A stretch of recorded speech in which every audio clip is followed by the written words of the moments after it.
Still reading, still buzzing. I tried to prep for it in practice the other day by piping in some white noise in the practice gym, but it does not even compare to the crowd Elvis Moya and his staff put in there for us. I mean, our girls were so excited to see that.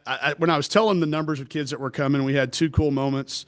I told them there were 84 schools coming, and Danica said, "Is that all of the Midwest?" I said, "That is not. It's all of part of Northwest Arkansas and some surrounding areas." She goes, "We only have like 65 schools total." So to see that and then for them to show up, I thought it got us off to an amazing start. Got into a little foul trouble, but yeah, the crowd was amazing. The volunteers that come out to watch it. I stand up in my office and I watch it happen, and it is unbelievable to watch those buses come in and the volunteers take them in and take them out and organize them. You know, it makes for one of the funnest days of our year for us. Yeah. Will you talk about Kiki Smith, what she did for you today? Got us going when we got in foul trouble. Had some kind of funky lineups that we don't really work on in practice a lot. She's explosive. When I felt like they were using their best on-ball defender on Izzy, we felt like we could just move Izzy to the corner and let Kiki go. She's played a lot of different positions. She's a confident player. She's done it in practice repeatedly. And we're still just scratching the surface. Once she makes all the adjustments to college life and Division I life, this is a kid that's real special. We knew it when we saw her last year. Very fortunate to be able to get her the way that we did. And, I don't know how we survived the foul trouble there if she really doesn't get us going. Yeah. Fairfield isn't your typical season opener. Just how was it to get this, this type of game and get the team in the win column after Monday? Yeah, I thought, like always, I'm going to have to go back and look at it. Y'all know it probably wasn't as good as I feel like it could have been. But what I'm proud about is the improvements that we made between the two games. Like, it was a hard game. We knew it was going to be hard, and we dealt with it, and we didn't have, pulling apart at the seams. We had some struggles, and we had to watch film, and it was hard to watch film of ourselves do things, but they took it and they improved upon it. And we improved upon a lot of things. We need to continue to improve like that after a win. We don't need it to be a loss. And I'm going to be really judging this team real hard for the first 6 or 7 weeks on how much we improve between games. So we'll go home, get a little earlier start on it with the 10:30 tip. But I feel like I'm going to probably be a little bit more pleased than we were the other night. And not just with Kiki, but you had 4 players hit double figures in scoring. Just speak on the versatility of your offense. Just have that. Yeah, and Jenna done their double. That's back to back. We've been a while since we have back to back double kids. So, we're still not there. 16 turnovers is too high for a team that really wasn't trying to take it from us. That's still some playbook issues. A lot of that's my fault for probably having too much in too early. But as we start to strip away, which is what we kind of did in the second half, we just went to one action and played out of it.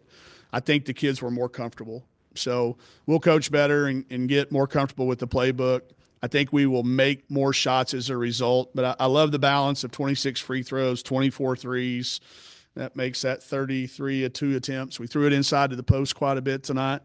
And I thought there was good balance. But I don't like the turnovers because I didn't feel like some of those were – the aggressive types. They were more of the I don't know what to do next types, so we got to clean that up. You mentioned obviously the turnovers there. I think there was a period early in the second quarter that you guys had 6 and A&M or East Texas A&M. Sorry, yeah. Rolf ball, yeah. Yeah. Went on an 8-0 run to cut it to single digits. Just what did you see in that period of the game, and how did you kind of adjust from that? That was when we had that foul trouble, and it was like we look up, and I'm looking at my play card, and we haven't probably run any of those actions with that particular lineup that was on the floor. So what could we do to get through it? I think that did lead to some hesitancy and probably some turnovers. But I learned with that group, just kind of let them play a little bit. Give them one thing, execute out of that, and they'll be better than trying to run a bunch of actions. So, but I felt like we survived the foul trouble when Vera got her third just on a hustle play. A very valuable teaching moment for her. Her first foul was 93 feet away from the rim. And we talk about – we chart that distance of fouls from our rim. Like, we've got to get back and defend from our opponent's rim. So it's a really good example for her that foul was what meant she had 3 instead of just 2. So lots and lots of teaching moments. But, yeah, that little stretch. And I think Commerce got confident and they had a little swagger about them. So, I think we took a time out in that little spot there. We were tired as well, I think. And I'm just now starting to learn what this team can handle in 2 days of prep and what they can handle in the day before a game. We'll get all that lined out here in the next couple of weeks. And then just with Kiki, how have you seen her kind of adjust to Division I life? And obviously it comes to the basketball's been, she's getting there. I mean, it's a big jump. It's a really, really big jump for anybody. She's handled it with a lot of maturity and poise. She's very coachable, but you have to be careful because whatever you tell her, she's going to do. So we have to be really smart in telling her to do the right things. And I think as her basketball continues to be like this, like I said, she shot herself out of a perfect night. She heat checked herself at the Fuller just gave me this at the 6-minute marker. She was headed toward a perfect night. Has a little bit of a heat check, but I think as her confidence grows, you're going to see the kid that we all had a chance to see for, at the JUCO level last year. Coach, you've harped a lot this offseason about defense. What did you think of your defense, say, only allowing, 30% for the Lions to shoot tonight? Yeah, well, Coach Todd's still going to be mad just because there were too many breakdowns. I think it's getting there, but he's going to, every possession, there's going to be something that we could probably pick out and still improve upon. I think the number of shots, we can't survive giving up 89 shots. Like, I know they played fast, but y'all, when we play ORU, that's going to be a half-time score. Like, they play uber fast. So I think that's going to be an area we'll focus on is, how can we keep from having to defend so many field goal opportunities. But I think he will be a little bit more pleased after he watches the film than he was in live time. I thought there were some moments where our effort was really, really good. They are very, very coachable. They are very locked in on what we're trying to do defensively. They take it to heart when they come out and they've made a mistake. A lot of times we're not even having to point them out. They're making them to themselves. And this group right now, especially that rotation that we've been playing, and I thought Carly Johnson came in and gave us some really valuable minutes too when we got just her experience and her scrap, 6 rebounds in 14 minutes when we were having a little bit of problem in that area. So I think it was still good. He may have a different opinion when I talk to him after lunch. And also kind of, you talked about it already. Jenna had a double-double and Izzy had 18, 19 points. What does it mean for 2 kids from Arkansas to have that performance in front of, 10,000 other kids who are growing up just like them? Yeah, we talk a lot about our international flavor, and we forget that it's about 50. It's half and half, and those 2 kids, they want to be Razorbacks, and that's still, like this crowd, that's still the good part about college athletics. We read about too many of the negative stories. If that transfer portal wasn't there, Izzy Higginbottom wouldn't get to be able to live out her dream as her senior year, and Jenna might not have, been able to play this close to home and have so many fans. So I'm proud it's those 2 guys that are, and they've been so welcoming. Not only are they 2 of our leaders, if you'll notice, they go out as we don't really name captains, but they do go out with the officials before the game, welcoming all these kids, to our town, to our university. They've been over the top with their families. So it's a cool thing to see. You've had, I guess, 30-something practices, Yep. the exhibition games, the game at Fairfield. How important is it with a young team and really a team, a lot of it's away from home, to have some success and to have some good feeling going into a weekend, to help them out for the next week? Immeasurable. And not just them. Go ahead and throw coaches and staff in there too. We haven't had a win in a while. We've been living for a bunch of calendar days, not having had a win. And we can celebrate a recruiting victory or retaining somebody, but I don't think I could put a measure on it really, Dudley. It just feels. I said to Phil on the radio, the last couple of years when we win, it feels like it's a relief. Like it's just a relief that you won. That means you're not going to have this XYZ, whatever to deal with. And I'm not saying that the win's going to mask all that, but it does help. It just makes your body feel different. It makes practice going to be a little sharper tomorrow morning at 10:30 when we bounce back and we start getting ready for Little Rock. I'm sure their lunch will taste better. But I'll just speak personally. I'm not going to speak for anybody else. I feel better. Just better. And I think it focuses me. It keeps me motivated. But this group's been doing that for me since we got them on campus. I have been as energized as I've been in a long time when it comes to what I have to do on a daily basis as a coach.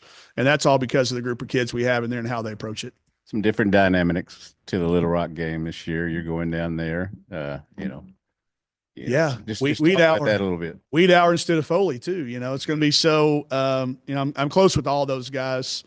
I've been watching their, Steve's transition to the being a head coach. I still think our games with our in-state schools are great. They're hard for us. It will not be an easy game. He will have their team ready to play. I'm sure they will they're coming off a big win. I don't know if they play again between now and then. I'll have to look. I'm sure they'll be jacked up. They'll have a great home crowd. We've had a hard time playing in the Stevens building. We've played a lot better when we've played the game in Little Rock that wasn't in Stevens. So, I hope our kids, again, maybe their naivety will help a little bit. They won't have some of the memories of how hard it was to play in that facility. But it'll sure be a lot easier to get them up coming off a win. But they're hard to play against still. Steve's he's obviously taken what he's, seen with Coach Foley for years and put his own stamp on things, but it's still it's a grind on offense and on defense. They're so hard to score on, and they're so hard to keep from scoring. They make you work.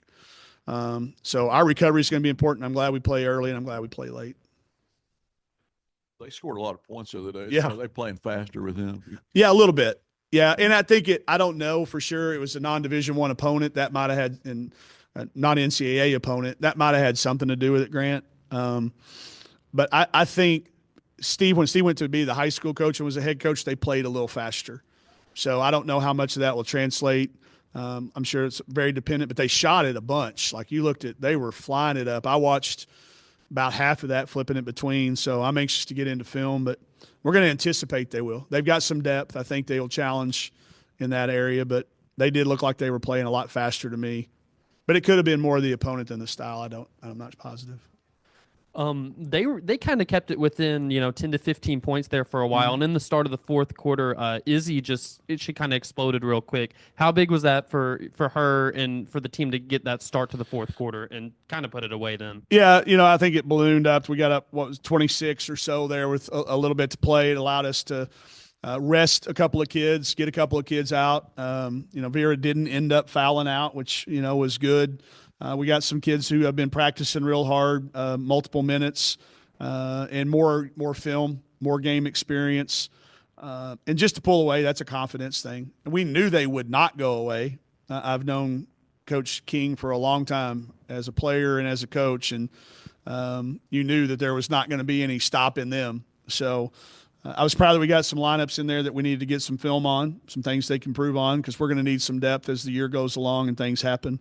But I thought it was vital to our ability to be able to recover quick for the next, not only just you look at them in kind of pods, this next little pod of games that we have heading out to UCLA at the end of that. Those games in a row, important for us to get some other kids some minutes. Just looking at, I guess, the box score, you gave up 15 offensive rebounds. Is that something that's a concern right now, or how yes, do you kind of like 100% improve on that? Yeah, 100%. You got to clean that up. They did take a lot of shots. So, it's kind of one of those things about stats. If you make them miss a lot of shots, there's going to be a lot of opportunities. I'll need to see what the percentages were, like what was our defensive rebounding percentage. But the number does jump out at you. But then you see the 80 field goal attempts too, and that's a little higher. But we need to see if they're effort things or bad luck things or technique things. That's really the only three things an offensive rebound can be. Did you do something technically wrong? Did you just get a bad break? When we chart effort, Coach Bradford, he charts every possession, and I don't look down here and go, oh, Jenna had 10 defensive rebounds. Awesome. Give her a gold star and pat on the back and an extra thing of fruit or whatever. It might not have been as good a percentage as Vera, who only had 7 because of the number of times. So we look at that. Jenna's effort was good. I'm not saying that, but I'm just saying using those two as an example. Was it technical? Was it athleticism? Was it scheme? But rebounding is going to be something that's going to be vital for this team. We're probably not going to out-rebound folks, but we got to keep it within a margin. And that number, regardless of the 80 attempts, is too many. BetOnline is the world's most trusted betting platform and your number one source for online betting. From the earliest odds to in-game live betting, BetOnline provides you with all the action and the ability to watch the games as they happen. With the largest selection of odds on everything from football, NBA, NHL to entertainment and political props. Head to BetOnline today to get in on the action with America's most trusted site for online wagering. BetOnline, the game starts here.